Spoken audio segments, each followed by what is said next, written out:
Welcome in, everybody. Saturday morning fantasy firebox time.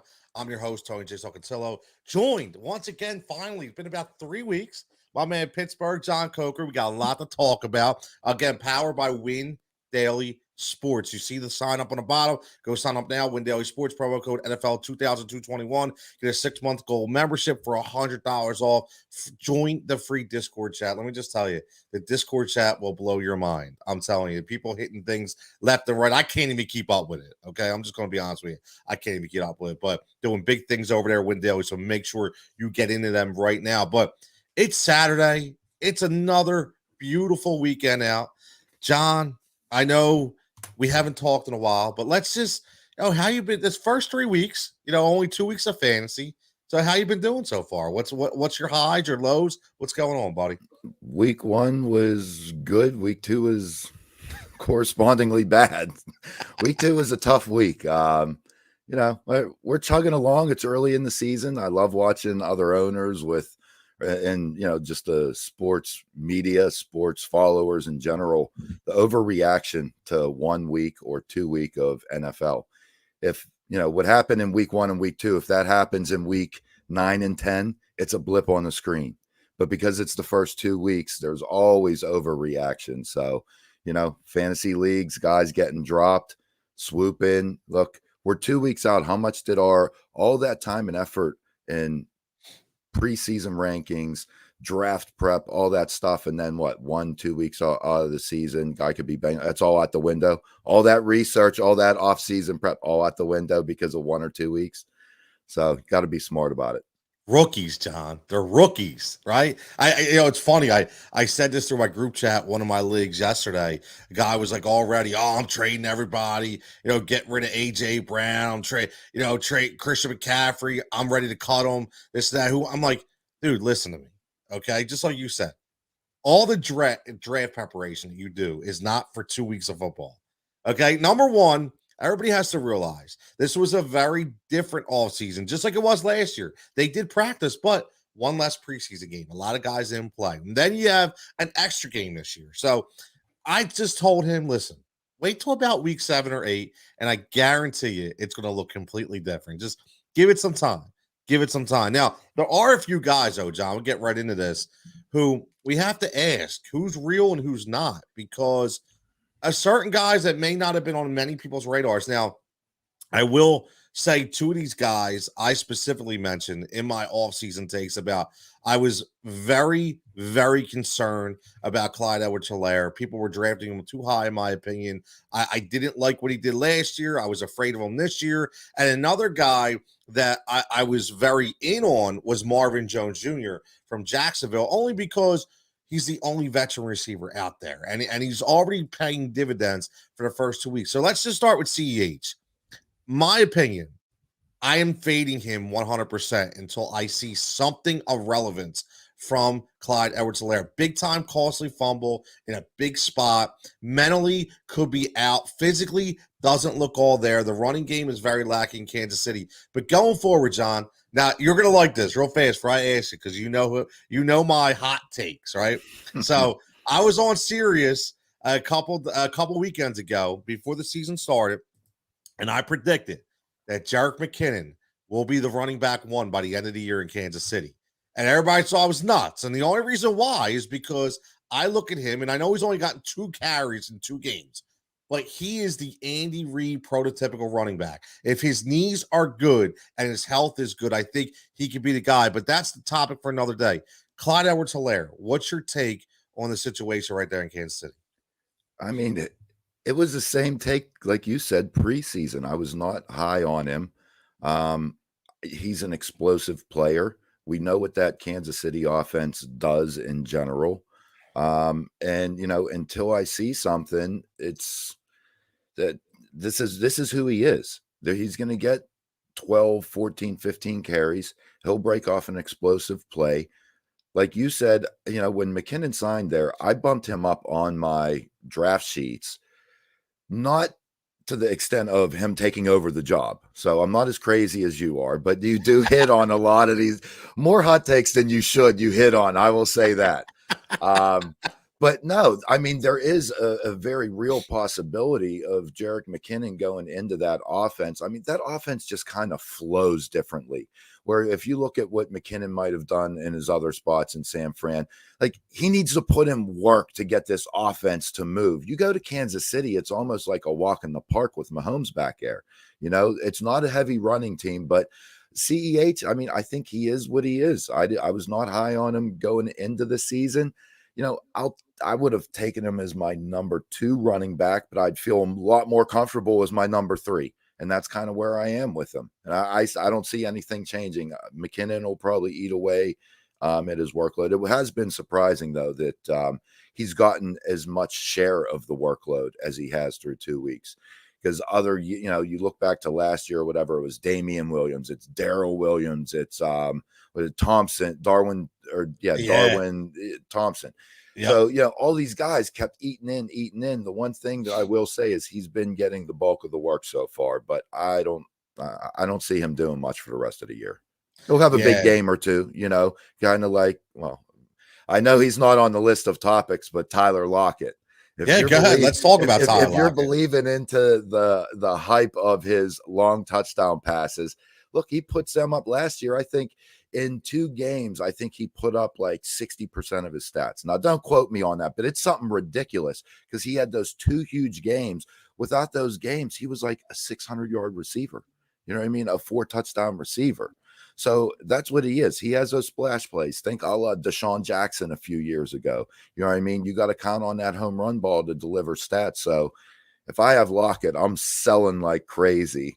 I'll tell you that. So the bank on that, John. You're absolutely right, and I'll pull it up right now.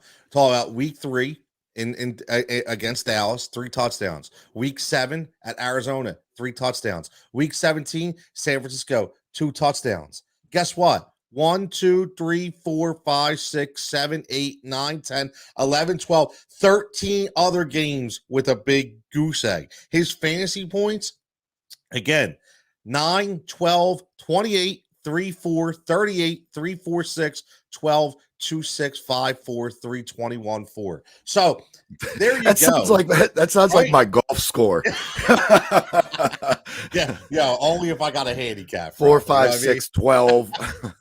Oh my God. So it's so true. This is why I tell everybody, relax, pump the brake. All of a sudden you think DK Metcalf gotten forgotten about? No, just calm down. It's all going to come back into reality real soon. And let's continue on this. I talked about Marvin Jones, and I know you, just like you know me. I'm pretty sure Marvin Jones creeped up your board a little bit in the offseason for your projections, only because of a new style of offense out there, a team that's not going to win many games, going to be behind, throw the ball a lot, right? And he's the only veteran guy. DJ Chark kind of hurt a little bit. Laviska Shenault trying to figure out his way. Marvin Jones is a guy who you're going to rely on, and he's already proved that in 2 games. So going forward, if you're a fantasy owner, and obviously we talk both on here, season-long DFS, he's always going to be a DFS target of mine as long as his value isn't crazy. But season-long, are you looking to basically invest in Marvin Jones Jr. going forward?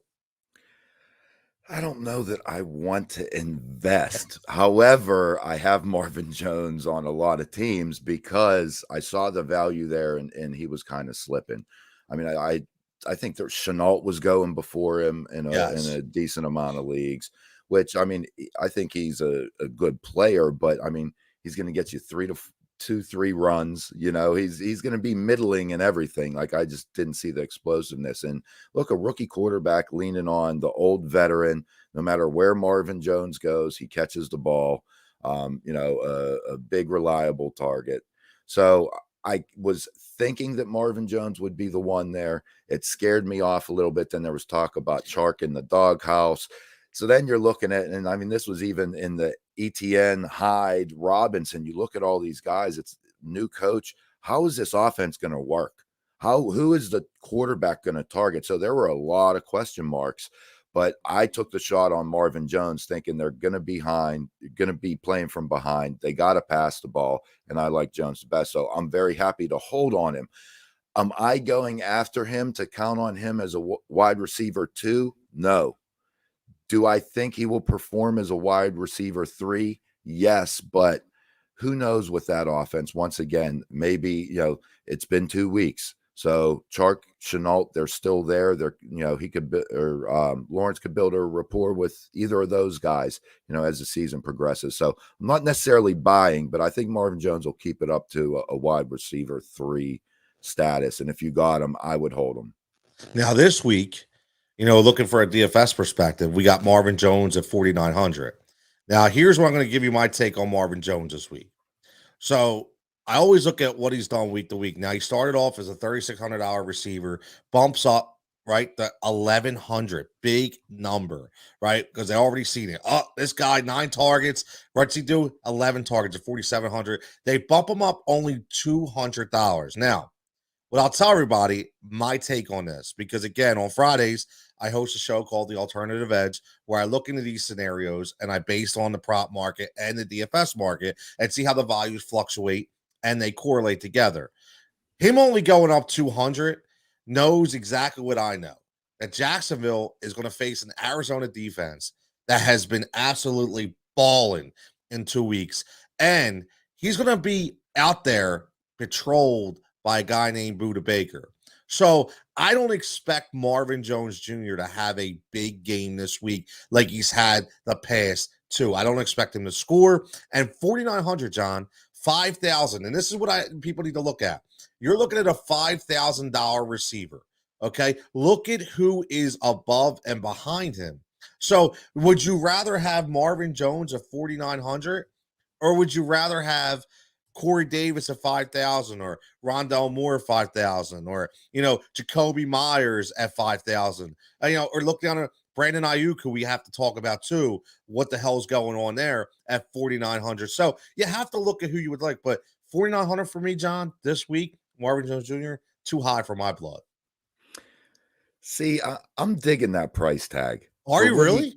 For what he could do under 5,000, for what he could do. I mean, look, he's getting the targets. And I'm sorry, I was just telling my kid this yesterday. I said, fantasy football, the name of the game is volume. All right. It's who's getting the opportunities. If you don't have an opportunity, you could be the best player on the team. It doesn't matter. If you're not getting the ball, it means nothing. So the fact that he's averaging double-digit targets, for 5,000, look, if he gets in the end zone, he makes his money, guarantee.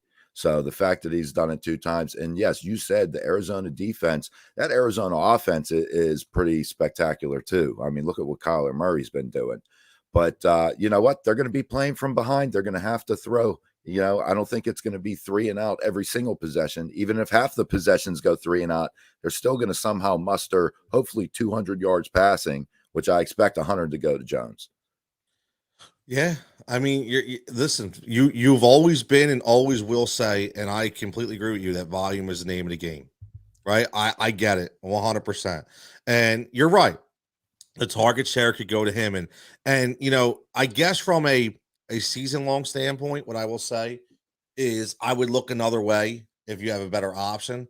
But, as you're talking and I'm looking at these values above and behind him, I don't really know if there's any guy that I trust even more or less on that list, right? I mean, you're looking at a Brandon Ayuk. What the hell is going on? We don't know. Same price. Tim Patrick. Okay, nice receiver, right? No more Jerry Jeudy, but obviously Courtland Sutton is a guy, and I still expect Hamler to step up. I really like Rondell Moore.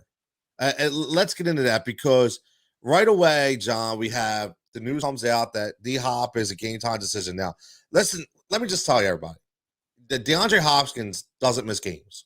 Okay, we've seen this designation for game time forever. Okay, and he never misses games. So I will be absolutely floored, okay, if he misses a game. But if he does, John, who is the guy, that you step up on that chart, right? Now, and again, I'm not a big AJ Green guy. I still think he's washed. I do. So I'm going to bypass him unless you think we should talk about him. But I'm going to say, is it Christian Kirk or is it going to be Rondell Moore? If D-Hop misses that game, who do you lean on more as a receiver in this offense? That's it. Well, what you said at the beginning, a questionable designation for D Hop Right. is he's playing. Like, I seriously disregard that. Like, Yes. that's whatever he's playing. Unless there's like he left the game halfway through, like last week, then I might pay attention. Otherwise, yeah, it's nonsense. Um, truth. I mean, I like Rondell Moore the best out of the bunch. So even I from do too. season long, I mean, it's going to be him and Kirk battling out for for a lot of that slot time. Who knows if AJ Green's going to fade out of the picture, and then and he's more the fourth receiver. He hasn't started out very well. However, if D Hop is out, that's a tough one because I could really envision any of the three stepping up and doing it. I think I'd have to go Rondell Moore. I know it's the flashy pick because rookie and all, putting up, got a long touchdown he seems to be coming in with a good rapport with Murray. You know what I mean? Even with you look at D Hop and what he commands in an offense, and then you bring on AJ Green. Like, well, why are you bringing him on if you're not going to use him? But yeah, I think Moore's the guy to go with. He's the most explosive, and all he got to do is get the ball in his hands, and it could be a touchdown at any given point. Yeah, I love Rondell Moore. I do. I think I was very high on him in this style of offense. I liked Christian Kirk too. So I think there's a lot of offs out there. Obviously, it's one of those offenses that's going to score a ton of points. So you just want some kind of investment share in this offense. I think that's obvious. Now, Yeah, let me go ask ahead. you a What's up? question real quick: Rondell Yeah. Moore or Antonio Brown? Oh. So for me, I would 100% have to go Antonio Brown. Listen. I'm shocked at how much clock and production that Gronk is getting out there. And I'll tell you what. Let me just say something. Gronk is the ultimate football personality. Okay. So that dude wears everything on his sleeves. And I don't know if everybody listened, but when national media asked him, how much game film do you watch? And he says, I don't watch game film. All I do is show up and Tom tells you what to do. I mean, it's the crazy part is we all knew that, but he's just saying it. Like, Yep. it's just Gronk is the man, dude. Like, I always thought I wanted to come back, reincarnated as Derek Jeter, but it may be Rob Gronkowski. I'm just saying. All right. It's always like life is good, It's no matter you, what, life is good. I'm just life gonna breeze is through. good. He's going to play WWE. He's all over. Gronk's going to have Gronk is must see TV, man. I love it. But Antonio Brown again. I mean, I think you know this too. This is a style of offense in Tampa Bay that is very reminiscent of the greatest show on turf. Could be even better than the Oz Hakeem, Torrey Holt, Isaac Bruce, Marshall Faulk, Kurt Warner effect, right? This probably can be better. These guys stay healthy, and they're going to be unstoppable. I mean, I don't know how a defense even game plans for this team. It's absolutely ridiculous. But let's go this way.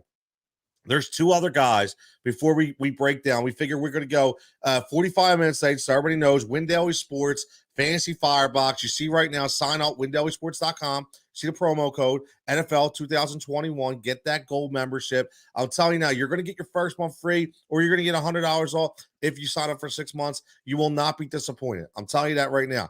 If everybody tells you they don't pay for picks, they're lying. Okay, I'm going to tell you that right now. People pay for a pick. Could be a very minuscule amount every week. Doesn't matter. They pay for picks. I'm telling you that right now. So if you want to pay for picks and you want to pay for some really good information, this is where you want to go. I'm just telling you, these dudes live it, and you will not be disappointed. So two guys, John, before we move on to picking out some values here or some sneaky stacks.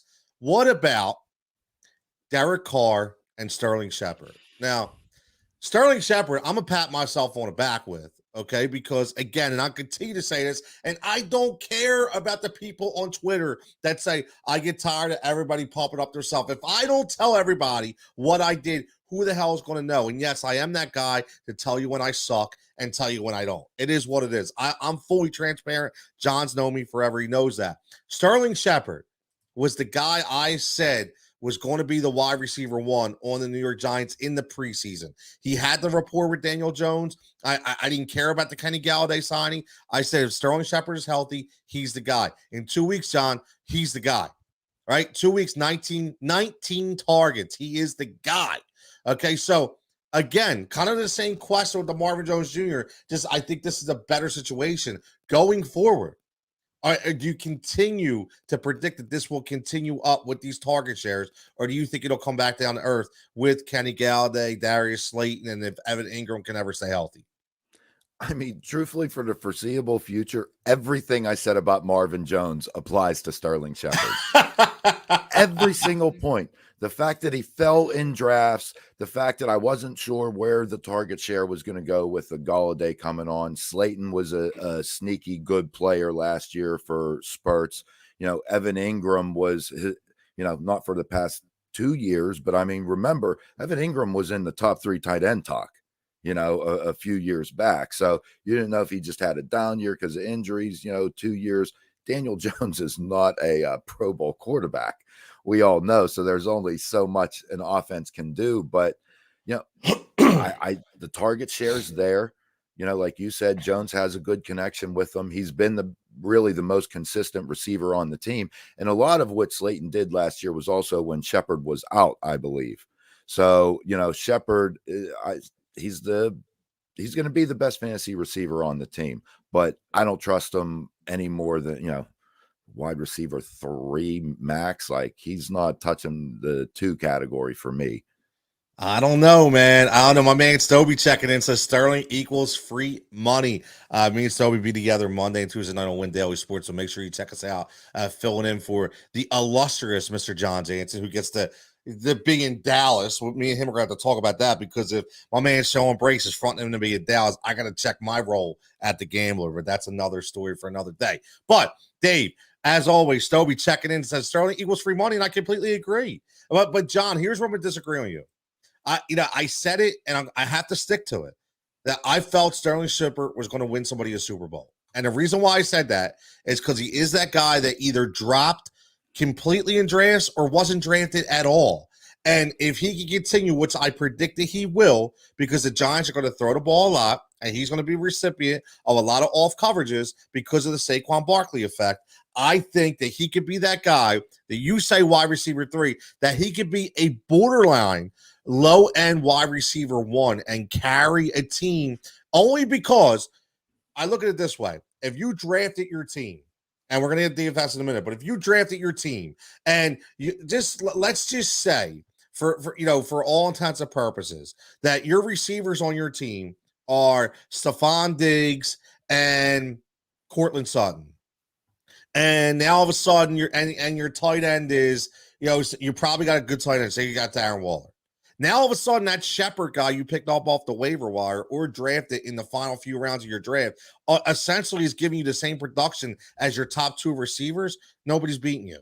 Nobody's beating you. He's that extra added piece, and I really think that that's what we're going to see going forward. I'm a big fan of Sterling Shepard. And last but not least, Derek Carr, 800-plus yards. And this is where the DFS talk starts, John, because he has been, honestly, probably the most consistent quarterback, except for Kyler Murray so far in fantasy. And how is his number only 5,900? How does actually his number stay below 6,000 when he's did nothing but consistently give you 28 DraftKings points each week, and he's over 380 yards each week, and his completion percentage is almost 70%, and he's thrown 4 touchdowns? I don't get it. And he's playing a Miami team that just got whomped, by Buffalo, and has shown that their defense is not what it was last year. John, help me out. 5,900. How is Derek Carr not an absolute stud right now for DFS and season-long fantasy? I think just the history there. I mean, he's had the job for 3 years now, hasn't really done it. There was all the talk, they bring Mariota in. There was all the talk that he's losing his job, even into the offseason. Everybody's waiting to see him fall on his face. What's Gruden going to do? What's their quarterback situation going to be? I mean, he did it against two good teams, good defenses. Pittsburgh was a little banged up on the defensive front, but there's no excuses there. Baltimore's defense, I don't think, is as good as it's historically been, but the bottom line is he still produced. He threw a ton. I don't think they had much of a running game in either of those two games. So, yes, he's absolutely a value at 5,900 this week. I do not believe that David Carr is going to keep this up. Remember, I think they started 2-0 a year or two ago and basically missed the playoffs or something along those lines where they really went downhill. So, I mean, I don't know. Did David Carr all of a sudden turn a corner at age 30? I mean, what's really different? So I'm not really believing in David Carr moving forward. But this week, against Miami, that price point, yes, he's absolutely a steal. And if you're taking him, you got to have Waller in the tight end spot. Period. End of story. I agree, but let me throw this out there just for everybody.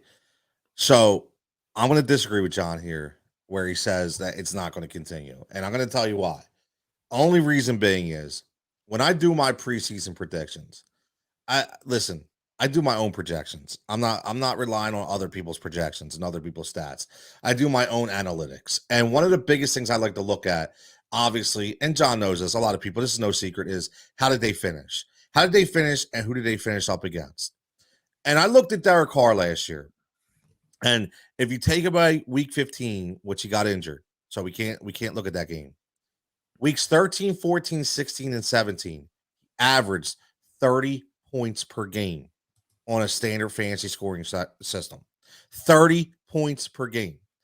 So if you look at him as a whole last year, besides those games, he only had four games that were in the teens. Every single game was 22 or higher. This dude's been consistent.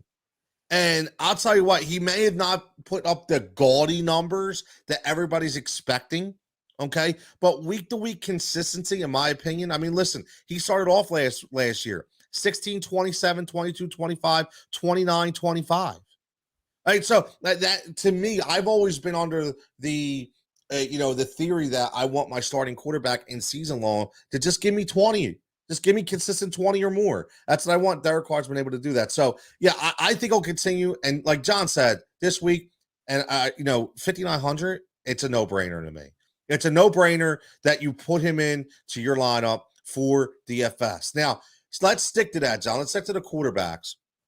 And listen, we both know. We know the flashy names, right? Yeah, I had a laugh. Like last night, yesterday I did something for Sharp, filed a Sharp app, obviously Sharp app alternative edge, Jigsaw every Friday, breaking down some props, breaking down some DFS. A lot of great personalities over there as well. God, we even got Gargano throwing at Anthony Gargano doing shows on the app. Unbelievable. But what I will say is everybody has to understand.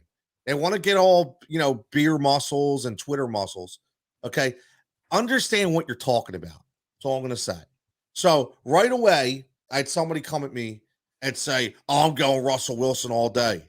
Right? Okay. The tweet was Daniel Jones, I feel, is going to go over his 1.5 touchdown projection on the prop market. Daniel Jones at $5,800. Come on, bro.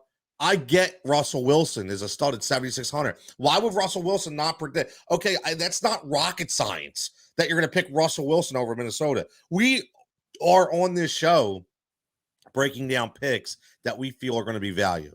And that's why I picked Daniel Jones. So, John, quarterback market, besides the top guys, we can talk about them all day long, right? Who in your mind, could be one guy, could be two guys, looking at this, this straight specifically on DraftKings, because that's the number that we're using. Who can you feel can offer you some value, and who stands out to you, or who you surprised with? What are you doing when you're breaking down the quarterback market?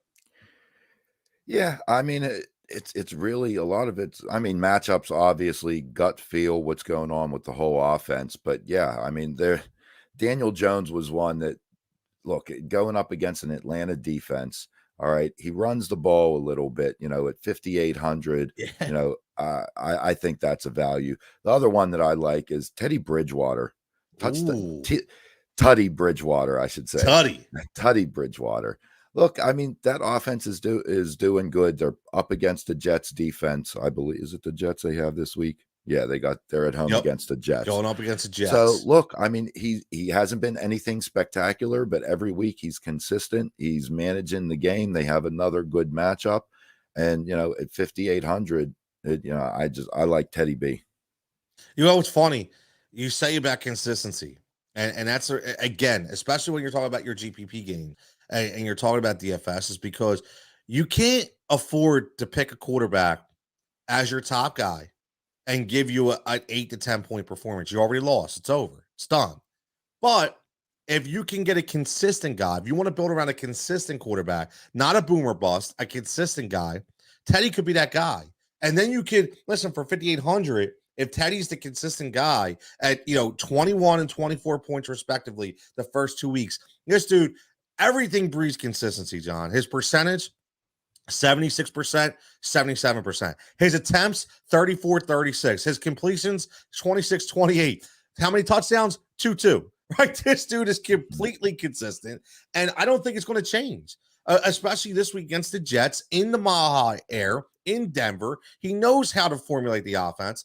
So you could take a guy at 5,800. He's going to give you 22 to 25 as a baseline.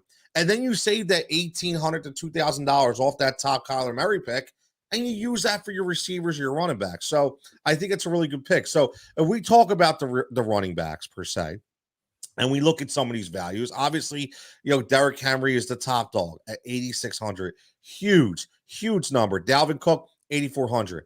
Big number. One guy, John, before I even start talking about value, same deal. Aaron Jones.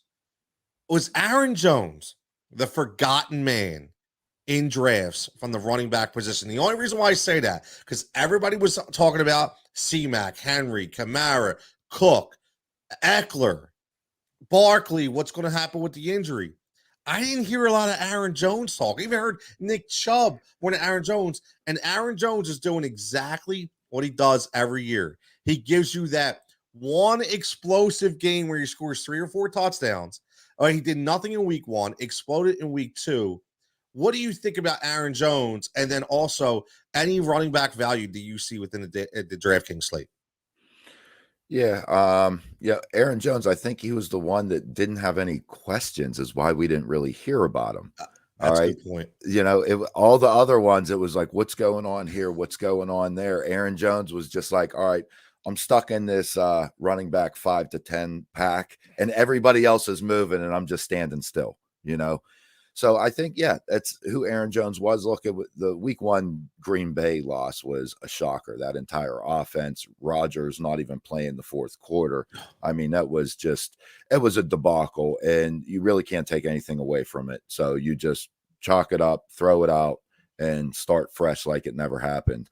Aaron Jones is still the bell cow. I know A.J. Dillon was a spicy pick, going into drafts, and I do believe that A.J. Dillon is a good running back, a hefty guy. I think he could manage that backfield if Aaron Jones weren't there, before they signed him in the offseason. But, Aaron Jones, he's going to get the bulk of the work. He's going to get the touchdowns. He got a lot of them this past week. Yeah, man. Yeah, he did. And he's shown that a lot, man. It's what he does. And you're right. He was the running back probably with no questions. I had a minor question about, was the toxicity of that sideline going to be a problem with all the issues with Aaron Rodgers and Devontae Adams not getting the extension and what's going on within the locker room, right? I think we were all surprised. No, I was that they signed Aaron Jones in that big deal. I thought he was going to be a free agent somewhere else. But one guy, John, that I'm looking at this week, who I think could be a really good value, and I know you do your own set, so I'm curious, is Chris Carson. And again, I know Chris Carson is never going to be the 100-yard rusher. And I specifically took the under and on the alternative edge of 67.5 rushing yards because I don't think he's going to hit 60, but I think he's going to score multiple times. And I think this is the kind of game where you see Carson get a couple targets out of the backfield, which is unlike him, but he gets the volume. There's no competition for carries in Seattle. It's Chris Carson and everybody else. Don't give me the DJ David, DJ Dallas, and I don't even want to hear about that. So for me, 6,400. I think, again, taking off your top guy, you're $2,000 off your top guy. And if Chris Carson can give you 15 to 20 points for 6,500, I think you have a really good deal going. So I really like Chris Carson. Get your points, your opinion on that. And what about Antonio Gibson? Should we be worried about the JD McKissick factor? Should we worry about, now that this offense with no Ryan Fitzpatrick is going to be dumping the ball off a lot with Taylor Heineke, and that's going to obviously take Antonio Gibson out of that passing game and put JD McKissick in. So maybe he's not the bell cow that everybody thought. Your opinions on that, and any other guys that you think are value in a running back position? Yeah, Gibson's kind of a wait and see. Yep. Heineke at quarterback, we still don't know. It's one game. We don't know what he got. We don't know how this offense can run. I'm not overly concerned with McKissick. This is another one of those things where, we do all this work in the preseason. McKissick vultured a touchdown. That's the end of the story. I mean, Yeah. he vultured the touchdown. All right.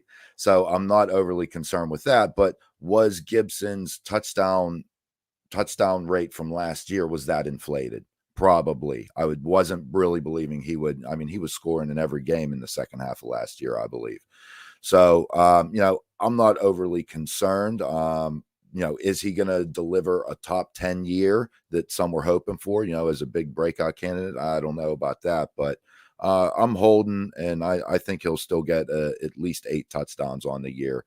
He'll have better days ahead of him as that offense starts to gel. You like I'll tell Carson you, this week? from a running back perspective, you know what? I think I'm just paying up for Henry. I really do. Nice. 8,600. I think I'm just paying up for it, and hopefully I'm just going to enjoy the fruits of my my salary there. And no, there's a lot of values out there too. It'll be interesting to see what happens in with the San Fran backfield. So that's kind of a Sunday. Got to check in. If Trey Sermon's the lead back at 4,600. I mean, that could be great value. Who knows what the ownership levels will be. And similarly, another Sunday check-in is the status of Henderson, Darrell Henderson in LA. Because, I get that it's a Tampa Bay team with a very, very good rush defense. I mean, that's of any team in the league, that's probably the only one that it's like, sit your running back. You know what I mean? Not that you could necessarily do it with Zeke or, some of the top 5 guys, but, that run defense is so good. But Sony Michel at 4,900, look, I know it's a tough defense, but if he gets 10 to 15 carries, look, I still think that offense will move some. The Rams got a very good offense. If they get inside the 5, I could see Sony Michel sneaking in for a touchdown. I like the Sony Michel play.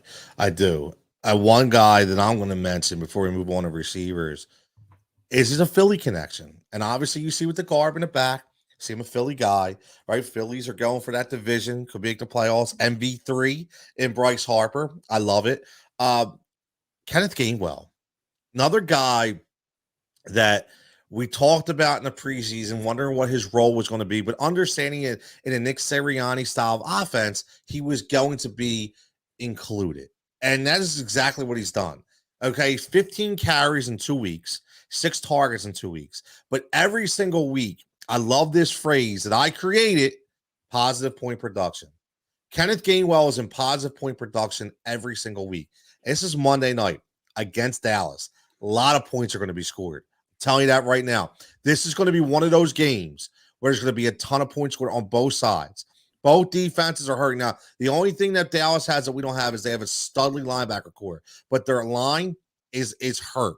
The Eagles' line is hurt. There's some offensive issues. They're talking about Jordan Mailata may not play their left tackle. So now you have the washed up boss in Andre Dillard possibly controlling the blind side, right? So I think Gainwell is going to get a lot more looks out of the backfield this week. And there was also some secret, a little talk about Miles Sanders may being banged up in practice a little bit too. So I think for 4,300, again, you're talking about the bottom of the barrel when we talk about, right? Talking about the bottom of the barrel. 4,300 for Kenneth Gainwell. So when you're doing your backs and you're doing everything, he could be your perfect flex spot. Because if your flex spot, you can get a guy, between 4 and 4,500 that could quite possibly give you 15 points or more. You're doing well. So I like the Kenneth Gainwell look of, only because of the game flow, the kind of, solid offense they run, and he's getting consistent touches. And I think that's really important. What's up, Tico? What's going on, buddy? Thanks for checking in. So wide receivers. Go ahead, John. Before I forgot my favorite running back on the slate because I already had him in my lineup and didn't see him. Oh, go ahead. Mike Davis to me is hands down 5,100 going up against the Giants. I'm sorry. Look, he's still he's going to catch 4 to 6 balls. He's going to get the rushing work. It's against the Giants. They might actually be in the game for once, Yeah. So I'm sorry, but 5,100, I mean, that's too juicy to pass up. Well, you know why. Everybody's feeding in the Cordell Patterson talk. That's what it is. Everybody's feeding in the Cordell Patterson talk. Everybody, but again, I think you and I both know Mike Davis, the reason why he won so many DFS matchups last year was because of his skill outside of the backfield, not running up the gut. It was catching the ball. And he already has 13 targets in 2 weeks. And this Atlanta offense, we already know, is going to throw the ball a ton. Right. So even if Cordell Patterson is involved, which he will be, he's not going to be involved from a pass catching ability. It's going to be running up the gut, which they showed, or those sweeps. Mike Davis is still going to get the production. Like John said, 5,100 against a terrible Giants defense, even though it is a home away from home in New York, he's still going to get the lion's share of the work. So again, we see Mike Davis explode last week on certain occasions, and I think we could be seeing the same kind of thing. So now Team Code checks in, and he's talking about Cordell Patterson. Again, do I like Cordell? I think everybody needs to pump the brakes a little bit. This is and here's a problem. Whenever I see a guy like a Cordell who's had a history of trying to be that guy, and all of a sudden, 5, 7, 8 years later, he's going to be the guy. Everybody needs to calm down. It's still Mike Davis' show out there. Still Mike Davis' show. Ty Montgomery. Ty Montgomery at best. There you go. At best. Yep. He can't handle. They tried it in Chicago. Yeah, he's not a running back. Minnesota, Chicago, you name it. Tried it everywhere. He's too long for it to. No, he's not a running back. He can't carry the. Can he spell and get 5 carries a game? Absolutely, but I don't see it being enough volume to eat into Mike Davis's workload. No, I completely agree. I completely agree. Now, speaking of receivers, listen, I'm very frustrated, John. I am. I'm very frustrated. And again, because no disrespect to anybody out there, I'm still all in on the Calvin Ridley train. I'm still all in. I just, because the whole point about Calvin Ridley is he getting the targets? And he is. Okay, 18 targets in 2 games. Obviously, everybody knows he was my consensus #1 overall wide receiver pick. I'm still going to stick to that. I know D-Hop has had a really good 2 weeks. I get it. Devontae Adams came back after a very lackluster week 1. I understand that. Still all in on Calvin Ridley. Okay, so the reason why I mention this is exactly why you mentioned Mike Davis. Nobody's looking at Calvin Ridley right now. 7,000. Calvin Ridley to me, 7,000, right? I'm sorry. Tyreek Hill is 8,400, and I wouldn't trust Tyreek Hill for anything right now at that number. So I'm telling you right now that I'm going to drop $1,400 down, and I'm going to go in on Calvin Ridley as my #1 receiver this week.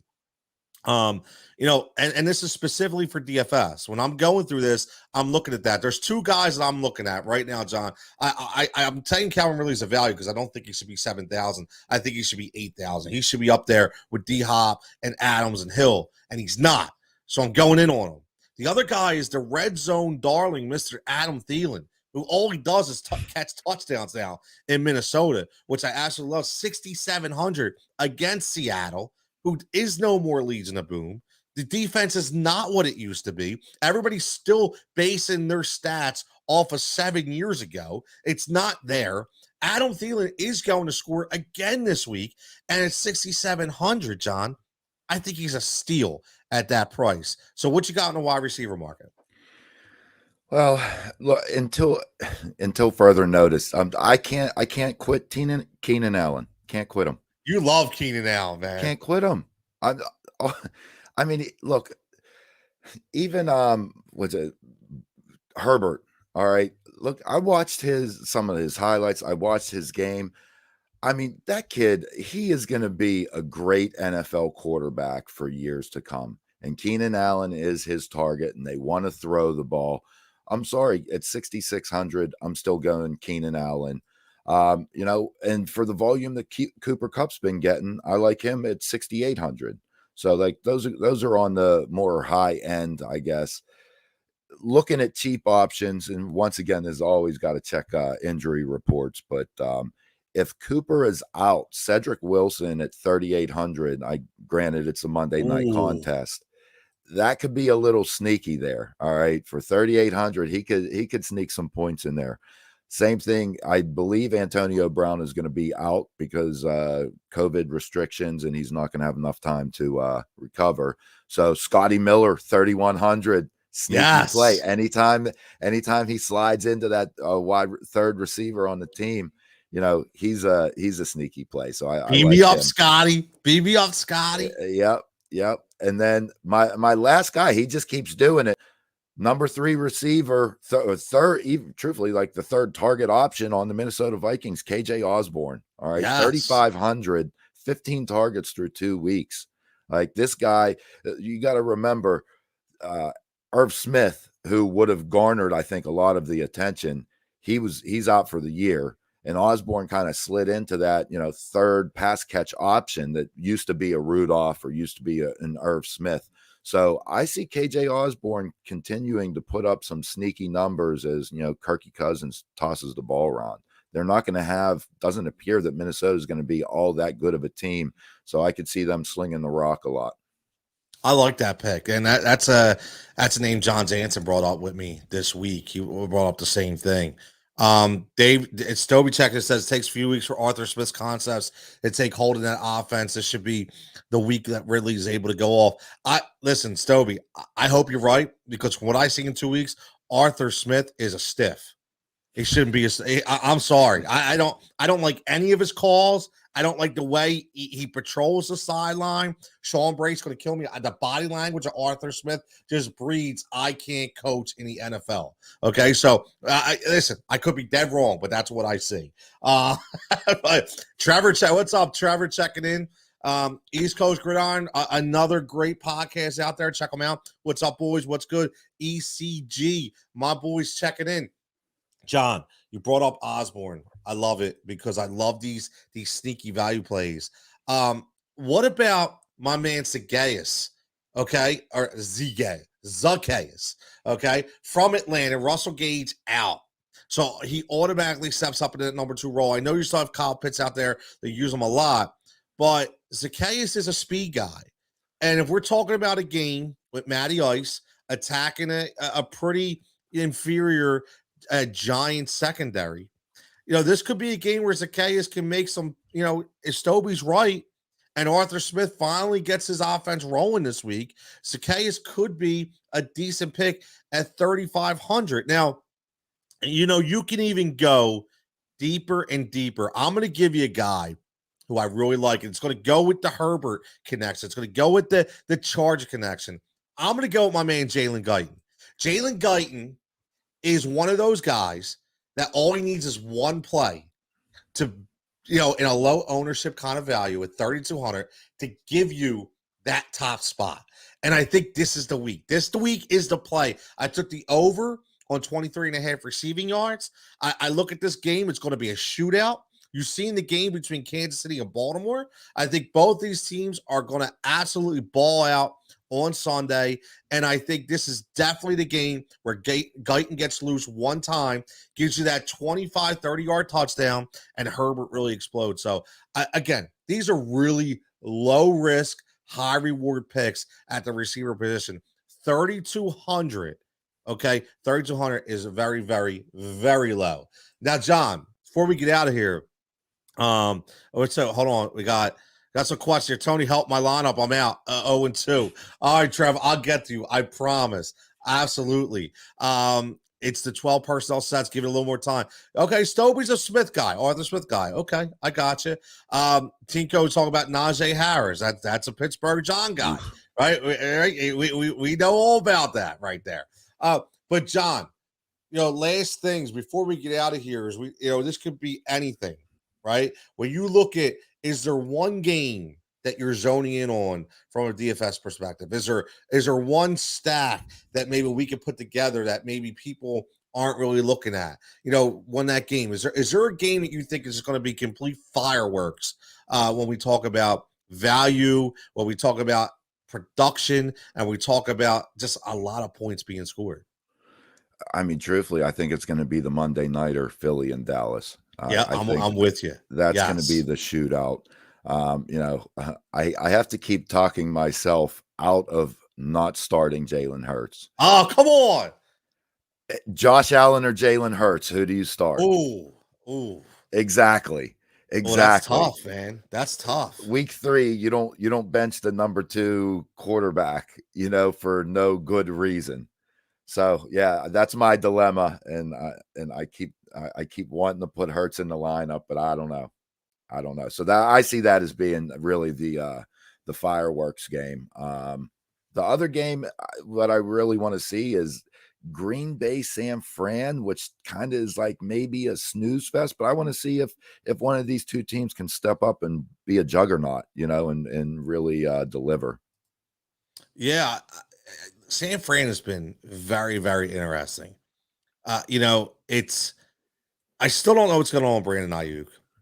That's still bothering me because Deebo Samuel's going off and Ayuk is like, now there's a lot of internal things going on. I heard there's some issues culture wise. I heard, he was dealing with a couple soft tissue injuries, but I also heard there was something with him and the coaching staff. So we'll see what comes out about that. I think that's the reason why he was held out last week until probably like the second half till he finally got in the game. So we'll see what's going on there. But Trevor says, I got one for you. Josh Allen or Baker Mayfield. You listen, it's got to be Josh Allen, right? It's got to be Josh Allen. But I do love me some Baker. And John knows that. Yeah, and if you ask me, if Baker is the other option, I'm gonna take the other one. Sorry. See, John would go with our founder, our leader, Mr. Jason Mesrati, because he loves killing me about Baker Mayfield. He can't stand him. Absolutely can't stand him. ECG checking in 50% completion percentage. Jalen Week's week 2 performance was Nick's play calling gone wrong. To throw 50% that's more telling. Listen, I really, really, really like Jalen Hurts. And again, off-season predictions said Jalen Hurts could possibly not only be a top 7 quarterback, but could work in his top 5 as a fantasy quarterback, only because they're going to throw the ball a lot. He's going to run a lot. He's got a lot of opportunities for yards. And John says volume, a lot of volume with Jalen Hurts. Now, I mean, 60 yards rushing is kind of what 50 to 60. So you get that. That's 5 to 6 points right there. Exactly. It just gives you that. So even if he doesn't have that good of a game, you can kind of bank on those yards. Win, lose, doesn't matter. That 60's coming. Yeah. Well, I'm telling you, this is a week for Jalen Hurts. I know why John's having such an issue. Because, again, $6,800 for Jalen Hurts. And 2 weeks, 28, 22. Consistent. Absolutely consistent. Even last, here's what's telling to me. It's exactly what John just said. And we bring up the rushing effect, okay? Last week, he only completed 12 passes. Only threw the ball 23 times. for 190 yards. So before I get into anything, you see that you spend 6,500 on Jalen Hurts. You say, man, I lost. What would I get? 5 points? But then you look at 82 yards rushing and a touchdown. Still gives you 22 points. He gave you 22 points with only throwing or completing 12 passes, okay, for 190 yards. This dude breathes points. He is a point machine. He will never be under 20. I'm going to predict that right now. He will never finish under 20 because of one reason. He's always going to, even if he throws 2 picks in a game, he's going to outrush those points of those picks. And he's still going to throw for 180 to 200 yards, and he's going to get a touchdown every week because they're going to, by accident, get in the end zone because they're either going to be down by a lot of points and they just throw the ball that much. So, again, the Eagles, even though I said would win 9 to 10 games this year, people thought I was crazy. They still think I'm crazy, which is okay. That's why I got the nickname Jigsaw. But I did say they would score a lot of points, they would gain a lot of yards, but they would lose a lot of games. Okay? So they're going to be an offense. It's going to be fun to watch. Last week was a snooze fest. I get it. But besides that, it'll change this week.